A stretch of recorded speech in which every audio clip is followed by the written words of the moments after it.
Pengurus Karang Taruna Banjarmasin masa bakti 2023 sampai dengan 2028 dikukuhkan di Aula Kayuh Baimbai, Balai Kota Banjarmasin di Jalan R.L. Marta Dinata, Banjarmasin Tengah, Baisukan, Rabu 29 Mei 2024. Kepengurusan Karang Taruna Banjarmasin masa bakti 2023-2028 dapat melanjutkan kiprah positif yang telah diraih oleh Karang Taruna periode sebelumnya, baik di tingkat provinsi maupun nasional.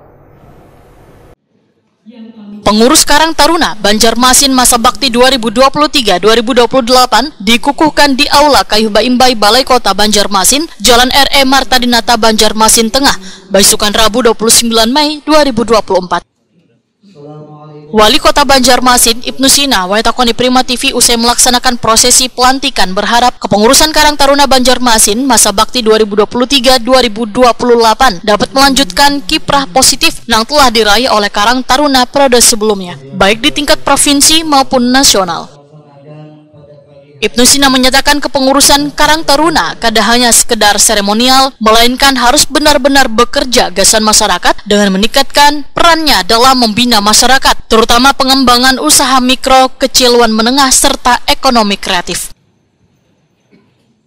Pengurus Karang Taruna Kota Banjarmasin yang hari ini sudah dilantik dikukuhkan periodenya 2023-2028. Mudah-mudahan kiprah Karang Taruna selama ini yang sudah mengukir prestasi di tingkat provinsi, di tingkat nasional, dan menjadi mitra strategis pemerintah kota dalam membangun kota, terutama isu-isu kesejahteraan sosial ini bisa dilanjutkan oleh kepengurusan yang baru ini. Dan kami juga apresiasi karena kepengurusan sudah terbentuk di 63 kelurahan, di 63 Karang Taruna di 52 kelurahan. Jadi satu kelurahan ada yang lebih dari satu kepengurusan. Tapi tidak apa-apa, yang penting bisa terus berkoordinasi dan bisa membantu masyarakat terkait dengan isu-isu kesejahteraan sosial, isu kemiskinan, isu stunting, isu macam-macam lah, termasuk soal kebersihan dan lain sebagainya. Karena selama ini kiprah teman-teman juga di masyarakat seperti itu. Jadi saya kira ini kepengurusan kerja, ya, bukan untuk sekedar seremonial. Mudah-mudahan setelah ini bisa terus bekerja dengan sebaik.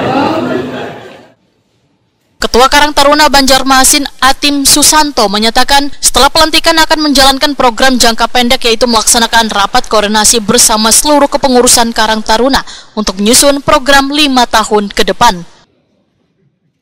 Yang pasti dengan dilantiknya kepengurusan baru ini menjadi tanggung jawab kami, yaitu kepengurusan yang baru untuk meneruskan program-program kerja Karang Taruna Kota Banjarmasin sebelumnya.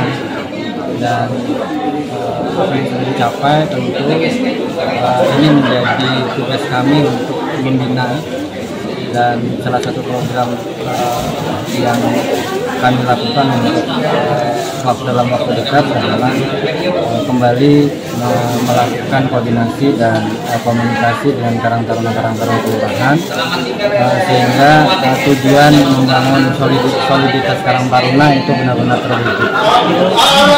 Dan pasti tujuan akhirnya adalah bagaimana Karang Taruna di Kota Banjarmasin ini menjadi Karang Taruna yang mandiri, artinya Karang Taruna yang bisa melakukan aktivitas, melakukan kegiatan secara mandiri, tidak harus menunggu dari bantuan pemerintah. Karena Karang Taruna di Kota Banjarmasin ini sebagian besar sudah memiliki beberapa unit usaha yang dikembangkan oleh masing-masing Karang Taruna, yang kalau di Karang Taruna kan bentuknya usaha ekonomi produktif. Karang Taruna yang itu menjadi salah satu fondasi Karang Taruna untuk beraktivitas.